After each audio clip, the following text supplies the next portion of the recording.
The top line numbers are exactly the same as the House. They actually agreed to that ahead of time. There are some differences, especially with the ag funding. One notable difference: the North Carolina Senate did fund $2 million for a new B lab at North Carolina State University. There's also some similarities. They funded $450,000 for a swine biogas cost share program, but the Senate also appropriated an additional $450,000 for a swine sludge, so lagoon sludge cost share program to help with additional treatment on clean out of the sludge from the swine lagoons. They funded some additional positions at the Department of Agriculture to help with nematode assays. Also look at additional people for their emergency programs, additional funding for positions with the hemp program as that continues to build. Two special provisions that are worth mentioning related to agriculture. One would again extend some of the North Carolina farm disaster aid to additional counties.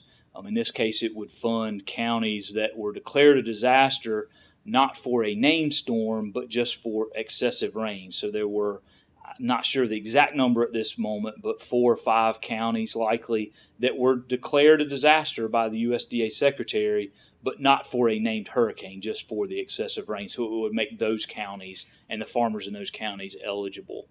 So we'll have some more details with that if this particular provision makes it through the entire process. Another would extend the deadline for the general permits. So the animal waste general permits that are set to expire on October 1 of this year, the budget provision would extend that deadline for another year, so that those current permits would remain in effect until October 1st of 2020, and then require the Environmental Review Commission to review the process by which those permits have been developed. The House passed a similar provision on the study, so it's really the same language for that study, but the Senate budget includes the provision that would extend the deadline for that permit.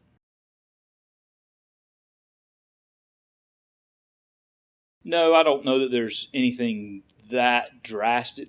Definitely the House and the Senate budgets are different. And they will require a fair amount of discussion to reach. But I don't see that. I don't see that it's any different than any other year. So it'll take them a couple weeks to work out the differences, especially since they've already agreed on the actual spending amount. So now they just got to figure out what little bit of differences they have and get that. And then obviously then we'll have to go to the governor, where it's very certain that it would be vetoed. And so then the governor gets into the discussion.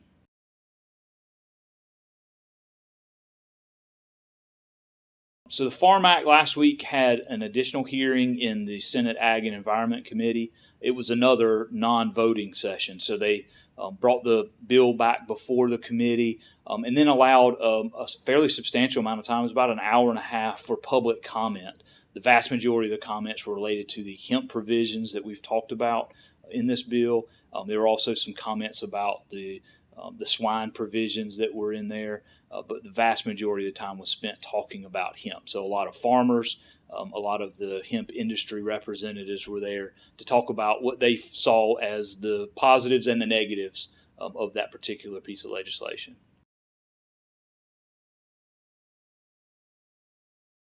One of the key changes that was made when in the hemp, the update to the hemp law in the Farm Act, there was some compromise. I think we've talked about it in the past. There's discussions between law enforcement agencies and the Senate.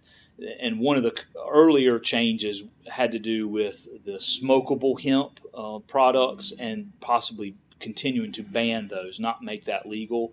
It turns out that that's a fairly substantial part of the industrial hemp market. And so that would actually likely harm especially the industry, but particularly the farmers who have already planted based on what they saw the market to be. And so changing that market now would likely have an impact on those farmers.